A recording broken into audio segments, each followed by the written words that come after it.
Miss Shahari G. Moore. Who is she not is the better question. She's a very confident, creative, independent, bold, very sweet person that I've known basically my entire life. She's just unique. I've never met anyone like her.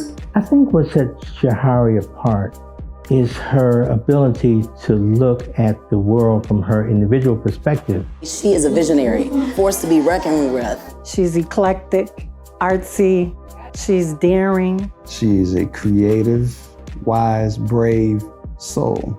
She never gives up. She follows through with everything she says she's gonna do.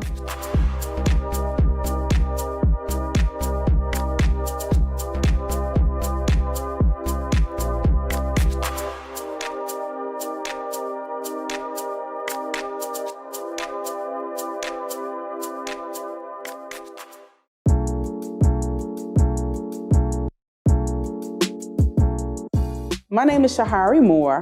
I'm a writer and director, and I'm the 2020 honoree for the 18th annual Gallery DST. Being a storyteller means taking everything around you, all of your thoughts, all of your experiences, the taste, the smells, what it is to feel certain things, what it is to feel certain emotions, and begin to synthesize that and put it out, whether it comes out on the page or whether it comes out in a poem or whether it comes out in a story. That's what it means to be a storyteller. I love telling stories that illuminate the Black experience.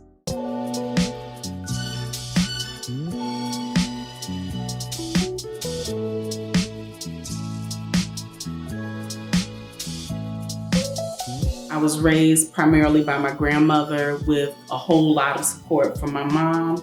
I had a brother and a sister in the home, and I just grew up on a really great street. Bronzeville does an excellent job of just showcasing Black life in all of its forms. There's so much here in terms of architecture and culture and history. So to grow up on Vincennes was a really, really big deal. And it shaped who I am as a storyteller. My mother, Anna Rose Hendricks, kept Shahari most of the time. So a lot of times, she possibly felt that she was rejected. But I wasn't rejecting her. I was just trying to make sure that I could get up the next day and go to work.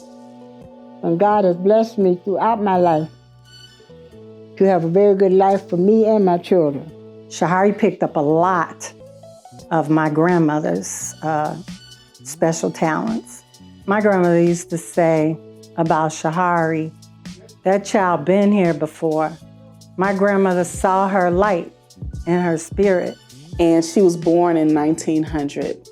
And just having that type of experience and that type of wisdom around me as a 70s baby made a major impact upon who I am, how I navigate the world, the way that I interact with people, the way that I care for people. So, people see me and they think that they're getting a fairly modern woman, but no, you're not. You're getting a woman from the early 1900s. I remember Shahari was always very mature for her age. Shahari always had kind of an old soul, just on a, maturity level. She just seemed older. My favorite Shahari memory would be all the time we spent in the kitchen with her grandmother and her easy bake oven. I cook. Oh, baby, do I cook. I love to cook. But what she was able to do was to teach me a love and respect of food and ingredients. And she imparted the spirit behind cooking. So when I go in to cook, I'm cooking with a gorgeous heart. I'm cooking thinking about who I'm cooking for. We put Shahari in ballet, tap, everything as a kid. We wanted her to have, as much culture as possible and much exposure as possible to the arts, to everything. She demanded attention, always. It was funny to me because she would do it with a house full of crowded people. She would put on her tutu and leotards and say, "Ta-da, here I am." Shahari was always very confident. I think she gets that from her mom. Her mom was extremely confident and outspoken. Shahari is very outspoken. So it's really no surprise to me that, Shahari is, has accomplished as much as she's accomplished. When I met Shahari at Hyde Park High School, we instantly clicked. We both had positive energy, and we've been friends ever since. Shahari as a teenager was a creative spirit, always telling a story, always able to see visually what we as children were not able to see. One teacher who had a major impact upon me was Linda Murray. Linda Murray taught sociology at Hyde Park Academy. And basically, she would take sociology, but make sure that we were clearly focused in upon the Black community. She would bring in people like Runako Rashidi, Margaret Burroughs, and so many other people from the Black community that could really impart information about Black culture, Black history. It made me always go after and thirst for and look for Black culture in everything. Linda Murray, who's also now my soror, she used to do this lecture where she would look at film. And one particular film that she looked at was Mo Better Blues. And she talked about Clark, and she talked about Indigo, and she talked about just all of the metaphor that's interwoven throughout the film. And it made me begin to watch film in a very different way. Another teacher who had a wonderful impact upon me was Joyce Craft. And Joyce Craft was biology, but what she taught me was an amazing work ethic. Higher education, getting a bachelor's degree, getting 2 master's degrees opened up the world for me. Even before any degree, I was a pretty smart child. And not just book smart, street smart. When Shahari got older and went to college, I actually made a deal with her. And I said, Shahari, I'll give you, I believe it was $100 for every A.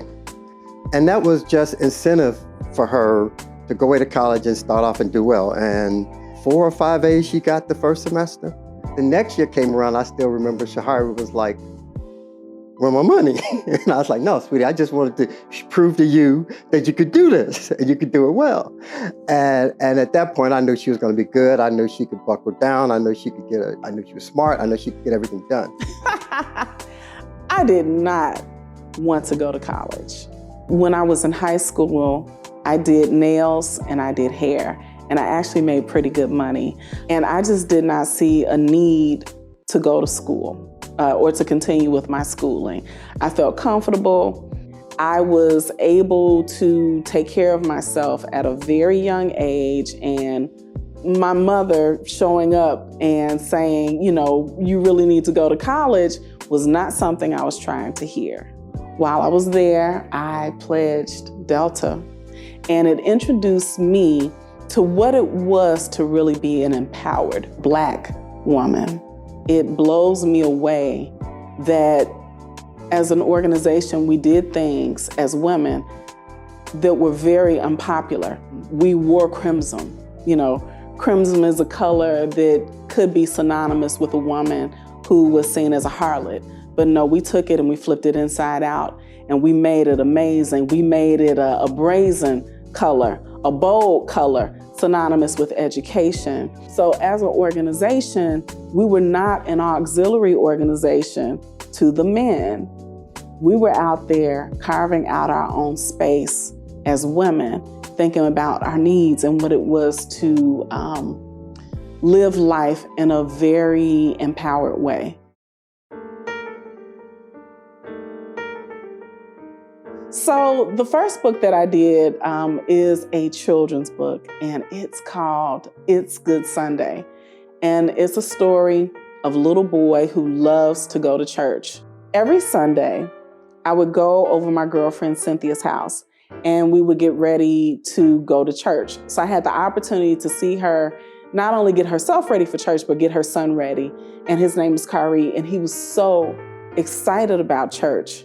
He used to come over and join me on Sunday mornings before we went to church. And she would see my son then, he was like 2 or 3 years old, running around the house, trying to get ready for church and excited, singing, songs, and et cetera, et cetera.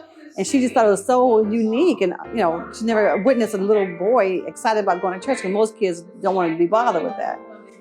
But she saw that he loved the Lord and enjoyed the church process, and so she wrote a book about it. After watching that for at least a good couple of years, it hit me. It is a holiday for him. It is special for him. This is his favorite day of the week. So Kari inspired me to write It's Good Sunday. After It's Good Sunday, I wanted to just dig deeper into my voice as a poet. I consider myself to be a multi-genre writer, but I do write poetry. It's one of the ways that I enjoy expressing myself. I began to think about my sorority, and I began to think about just Delta, what it meant to me, and there were some poems that I'd written. And I said, wouldn't it be great if I could collect poems from other women from around the country, my sorors? So I reached out to my sorors, and I ended up with poems from 22 women from around the country, and that is the Delta Poetry Collection that's known as Violets. And the Violets made the Essence bestsellers list. I didn't choose filmmaking. Filmmaking chose me. So I was taking a fiction class with Sandra Jackson Opoku at Chicago State University, and she pulled out images of people who were surviving or trying to survive during Hurricane Katrina. She asked each of us to pick out an image, and we used that image as a story prompt. My story prompt was of a mother, and she was holding her baby high and just trying to make sure that the water did not touch her child. And I remember looking at the story or looking at the image and feeling like, in a moment, if the waters rise, what is she going to do with this baby? And that gave way to Swimming Lesson. It was written a year or so after Hurricane Katrina. And one of my teachers, Christine List, read it, thought it was beautiful, and wanted to adapt it as a film. So just in that whole process of working with her, I found myself coaching an actor. I found myself making suggestions in terms of shots and B-roll, and I tumbled into the role of co-director on the project. So we submitted Swimming Lesson to Cannes, and we'd done it once before and it didn't get in. There was this sister who was in LA, and her name is Yolanda Brinkley. And Yolanda has this platform called Diversity in Cannes, and she's just knowledgeable when it comes to all things Cannes and all things Cannes International Film Festival. Someone suggested that I sit down with Yolanda, and once I sat down with Yolanda, she made me aware of the Short Film Corner. So I submitted once again, and the second time that we tried, it got in. The second film that I did is called Be Love, and Be Love is a fun and playful piece. After doing Swimming Lesson, I wanted to explore a different part of myself and a different part of my voice. So Be Love is a love story between a man, a woman, and honeybee. My third film is a short documentary called Brooks People on Gwendolyn Brooks, first Black person to win a Pulitzer Prize. And it came out in 2017, and it's actually still in film festivals and widely requested from schools and organizations. And then the last film that I did is called Chicago Guy, and it explores some of the violence that we've been dealing with in Chicago, but in a very unique way. And it shows us what he does with the last 24 hours of his life. Being a writer first and a filmmaker and director second has been a big blessing to me in terms of my creativity. I feel like I never have to sit around thinking about how I'm gonna be creative today. Do I want to write? Do I want to direct? Do I want to produce? There's so many things that are there for me. All I have to do is just make the choice to do it. It would be impossible to separate the artist from the person, because it is the context of the person that determines, especially in Shahari's case, what she produces. The integrity that she has, her background as a teacher, her desire to spread information, that comes out of her. And so as a result of looking at her as a person, you can see what is demonstrated in her work is exemplified by her belief in what her responsibility is as an artist. Because when you ultimately look at her work, even though it is based in the struggle of the African American experience, the people come out winning in some way, either because they have reconnected with their spirit or their soul or their history or their knowledge of self, or because they have projected what the future should be.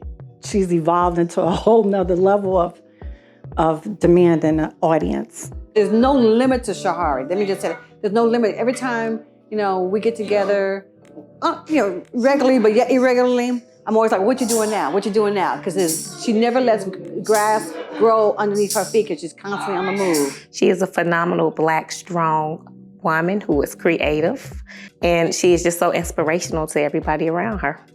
I've never really seen her doubt herself or get sad, or she's always just a really positive person.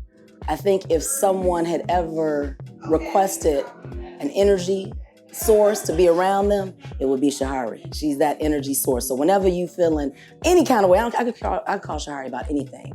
If I'm feeling up or down, high, low, left, right, twist inside out, Shahari is gonna say something. She might say, a beaver drinks river water slowly, and you'd be like, yeah, that goes. I get it. I know where I'm going now. So words can't describe Shahari. She is the galaxy, the cosmos, the earth, the moon, the stars, all rolled up into one in a big old ball of love. Anytime you go to Shahari, you know you're going to get the real. And she kind of she challenges us to be yourself. Step outside your comfort zone, explore the limits, and then go further than that. And what I've seen from Shahari is her growth over the years of watching the work that she's done. So from my perspective, she needs two things to be successful: to continue on her path and the economic support to continue to produce. Hi, I'm Yvonne Perkins, co-chair of the Arts and Letters Committee, representing Delta Sigma Theta Sorority Incorporated's Chicago Alumni chapter. Shahari Moore is a member of the Chicago Alumni chapter, so Shahari has also been a very integral part of the Arts and Letters Committee for several years. Every year we select a community person and or an artist, and Shahari came to mind. I suppose I'd start out by saying that Shahari is a very talented young woman that I am very pleased to know. I've experienced Shahari as a person of integrity. If she says that she's going to do something, she does it, she follows through. If she's not able to do something, she tells us in the beginning.